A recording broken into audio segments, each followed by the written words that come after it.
Hi! So, 6 months ago, nagpa-blood work kami ng asawa ko. Tapos nakita namin, mataas pa rin yung cholesterol ko at saka FBS lalo na. Sa LDL, mataas din. So, talagang bibigyan na ako ng medicine ng doctor para magpang-maintain ng cholesterol. Pero sabi ko, subukan ko pa ulit na madaan sa natural way. Siyempre, yung lifestyle modification, exercise, healthy diet, etc. So, pagkatapos nun, pag-uwi namin, ayun, na-realize ko para ka palang sinulatan ng katawan mo ng complaint letter. Nagre-reklamo na siya kasi nga kailangan iwasan na natin yung dapat iwasan. So, nagkaroon tayo ng konting pagbabago. So, ginawa namin, nagkaroon kami ng plano ni Mrs.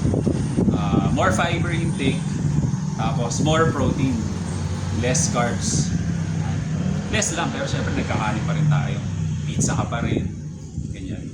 Tapos kumakain din ako ng itlog. Syempre alam mo na maraming experts sa internet. Nagsasuggest sila, healthy daw itlog, ganyan, up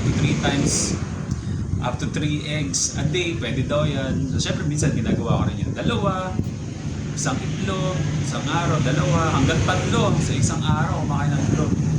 Tapos, syempre, dagdag pa ako ng exercise. Pero this time, mas tina-target ko talaga ng maging consistent. 3 to 4 times a week kami nag-exercise. Pero dito lang sa bahay, yung mga gamit natin.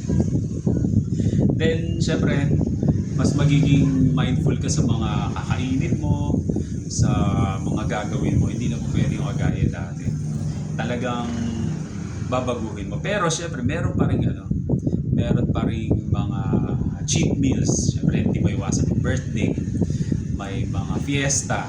Ayan. O kaya pagka sumweldo, ayan. Pagka kumita ka ng onte, kakain ka sa labas, pizza doon, cake. Tapos pagkatapos mo umuwi sa bahay, parang pinagsisisihan mo yung kinain mo. Pero hindi, okay lang.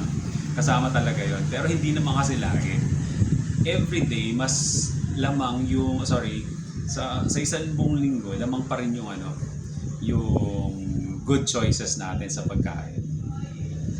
Tapos fast forward, 6 months now. 6 months after, ito na yung resulta nung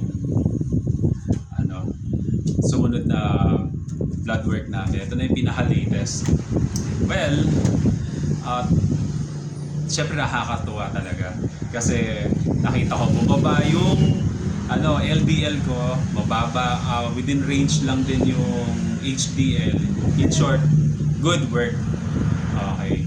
Tapos, FBS ko, mababa talaga. Kasi last time, siguro 3 beses na ako sunod-sunod mataas. Tapos nun, nagano na ako, HbA1c na. Pero ngayon, FBS, mababa.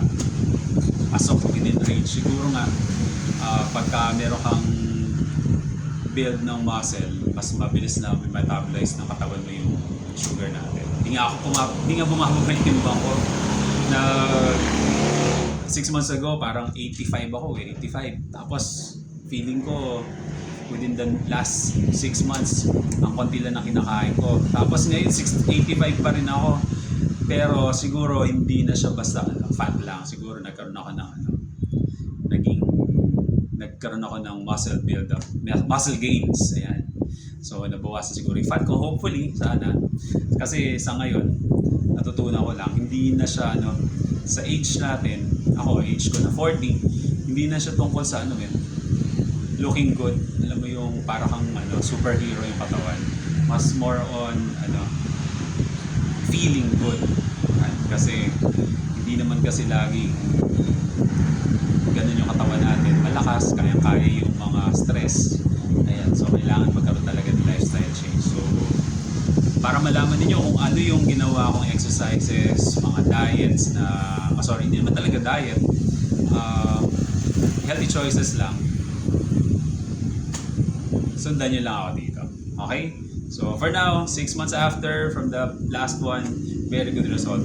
Pakita ko sa inyo yung mga workouts natin. Okay? Yun lang.